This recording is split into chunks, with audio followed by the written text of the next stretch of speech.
my plane.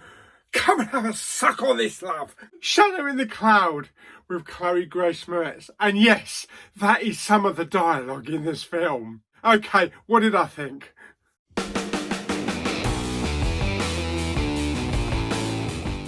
Okay, so Shadow in the Cloud, starring Chloe Grace Moretz, yes, hit girl herself. This film is weird. This film is a bit weird. It's not a long film. It's about 1 hour and 23 minutes long. And it kind of feels like a television mini movie. It actually feels like a Twilight Zone episode. And there are scenes in this film that reminded me of that episode and that movie, originally with William Shatner and then John Lithgow, with a creature on the plane, playing with the wiring and pulling panels off. You remember that? Yeah, so this film stars Chloe Grace Moretz as World War II Captain Maud Garrett, who joins the crew of a very chauvinistic group of men on board this B-17 bomber called the Fool's Errand. Now, she's got this package. Oh, yeah. She's got this big bag that she's transporting this plane. It's all hush-hush. They're not allowed to open it. They're not allowed to know what's inside this package. And she's got top secret orders that she has to transport this package. As there's not much room in this massive B-17 Flying Fortress plane, they stick her down in the gun turret. And it becomes very claustrophobic, and she has to stay down there for a good portion of the film. But they are under threat from incoming Japanese planes, and there's some gun action and turret action and all that kind of shit that you'd find in a film like this. But the two main focuses of the film is 1, the package, and 2, what the fuck is this thing crawling around on the outside of the plane? At the beginning of the film, we get this like little cartoon all about gremlins and how they, interfere with planes and shit like that. Now, the crew of this Flying Fortress don't really want her on board. They're very against women being in the Air Force. Why the hell is she on their plane? She's going to bring them bad luck. And they've all got a lot of sexual innuendos and insults. Come on, love, come and have a go on this. And it's like that from most of the crew the entire film. And Chloe Grace Moretz actually has 2 accents through the entire film. The first half of the film, she's English. The last half of the film, she's American. She actually does a pretty good English accent. And she can swear like a trooper in good old-fashioned Queen's English. So props to her for, pulling off a really convincing English accent.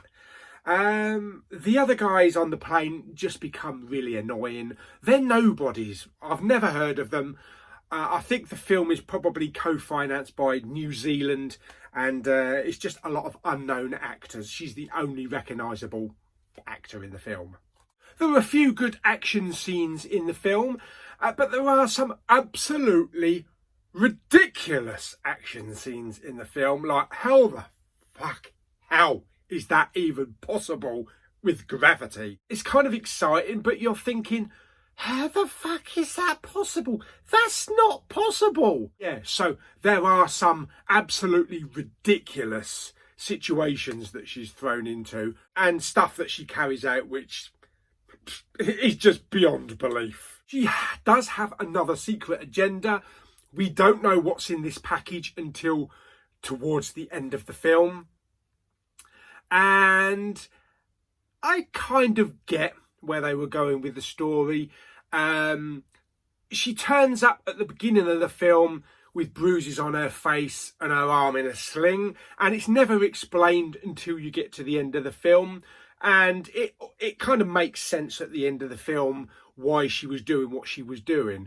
It's never going to win any awards. It's going to be one of those films that you're going to put on a Friday night after you've had 15 pints and a curry and you're totally pissed and you just want something to fall asleep to.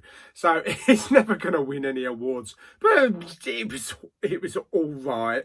Chloe wasn't really pulling off her best acting. It was just, okay. You know, I've seen her in much better roles. And I'm sure she was probably just there for the payday. It's also a recruitment advert as well for women in the Air Force. Even on the end credits, they have newsreel footage of women in World War II and the different roles that they played. So yeah, it's a bit of an advert for, you know, come and join the Royal Air Force or something. The music was all right. It was a bit weird because they threw kind of like some heavy metal type of music in there from time to time, which really didn't fit with, you know, Second World War. The dialogue was okay. The only problem is that the soundtrack was so loud inside this B-17 Fortress that it was kind of hard to hear a lot of the dialogue. The rest of the audio kind of like overshadowed it. So sometimes it was a little bit difficult to hear what they were saying. Other than that, it was an okay watch for an hour and 23 minutes, but like I say, it's never going to win any awards, and it's not going to be a repeated viewing on a monthly basis or a 6 month, or maybe in 2 years, maybe. But yeah, that's Shadow in the Cloud with Chloe Grace Moretz. Still, to me, it feels like a TV movie. How would I rate Shadow in the Cloud on a scale of 1 to 10?